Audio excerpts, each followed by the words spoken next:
Hello everyone. Today we're going to explore one of the most fascinating examples of prokaryote and eukaryote interactions, the symbiosis between Rhizobium bacteria and legume plants.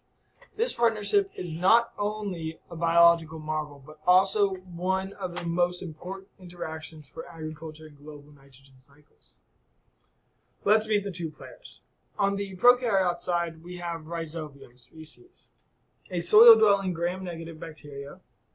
On the eukaryote side, we have legumes, plants like beans, peas, clover, and alfalfa. What makes this relationship special is that Rhizobium can take nitrogen gas from the atmosphere, which plants normally cannot use, and convert it into ammonia, a form plants can incorporate into proteins and nucleic acids. The symbiosis begins with a chemical conversation in the soil. Legume roots release molecules called flavonoids. Rhizobium detects these signals and responds by producing node factors, which are special liposaccharides.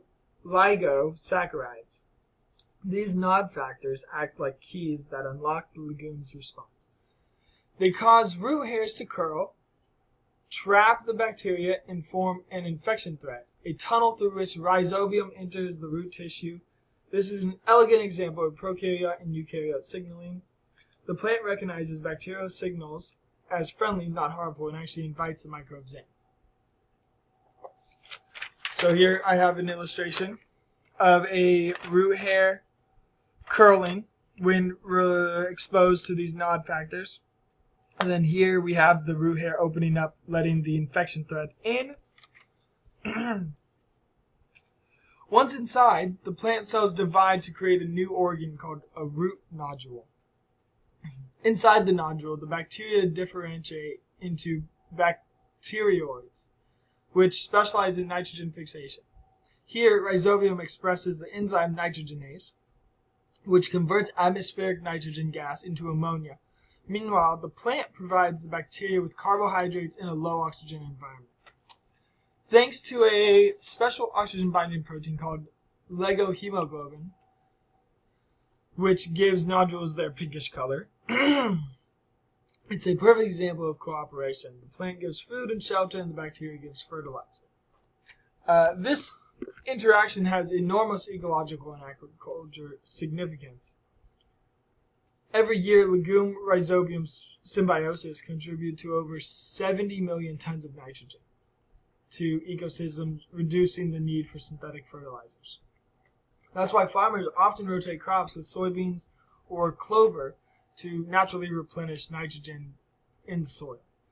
Beyond agriculture, the molecular details are also exciting. Scientists have shown that nod factors receptors, immune system, crosstalk, and even G protein signaling are involved, making this a model system for studying how eukaryotes manage microbial partnerships.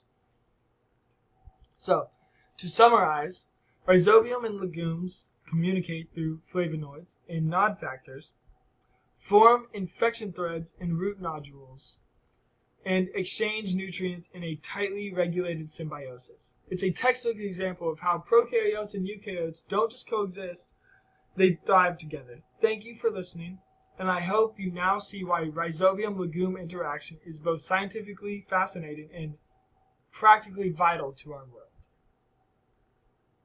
And to finish off, this is my illustration of the infection thread going in and then the actual root nodule, where you have the root eukaryotic cells and then the prokaryote cells on the inside as the nitrogen fixing bacteria maybe rises up. Rhizobium.